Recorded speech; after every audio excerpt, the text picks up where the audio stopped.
Okay, so I've gotten a rec for a routine chest with a PA and lateral. So first I'm going to come over here, I'm going to enter my patient onto the screen, and then next I'm going to come over and set my console. I'm going to set it to the wall bucky.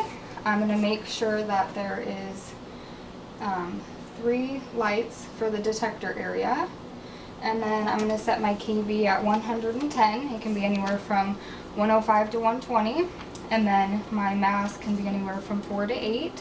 So now I'm going to go make sure my room is set up. So I'm going to put my 14 by 17 film in here, and I'm going to put it lengthwise. I'm going to put my left marker on the board.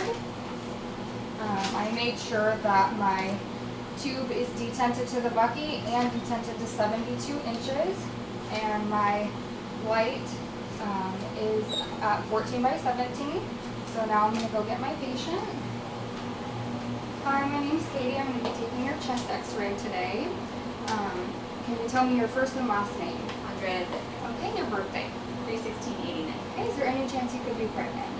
Okay, and what brings you in today? I'm just sick. I'm really sick. Okay, and I've changed her into a gown. Everything from the waist up is off, including jewelry, metal. So follow me this way.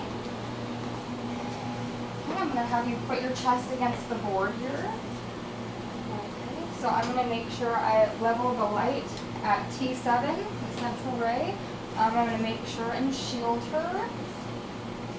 And her mid-sagittal plane is perpendicular. Put your hands behind your hips. Okay, and I'm going to have you roll your shoulders forward for me. Okay, go ahead and take a breath in. Blow it out. Take a deep breath in and hold it. Okay, breathe and relax. Okay, so now I'm going to go run my film. I'm going to make sure and scan it under the chest, the PA chest, and then I'm going to run it in the reader. I'm going to grab another film for my lateral, and I'm going to make sure and change the console detent area. And I'm going to make sure it just has 1 highlighted.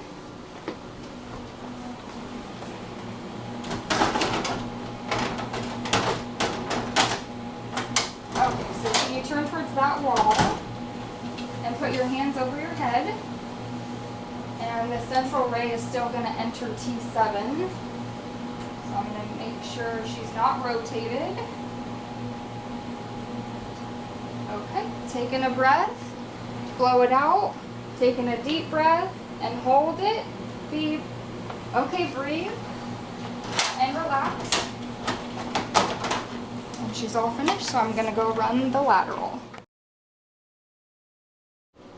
Okay, so I pulled up my chest x-ray, and to make a proper diagnostic image, there's some criteria we need to meet. So we need to see 8 to 10 ribs in the lung, and we also need to see that the sternoclavicular joints are equidistant from each other. We need to make sure that the scapula is out of the lung field. We need to see all the way from the apices into the costophrenic angles.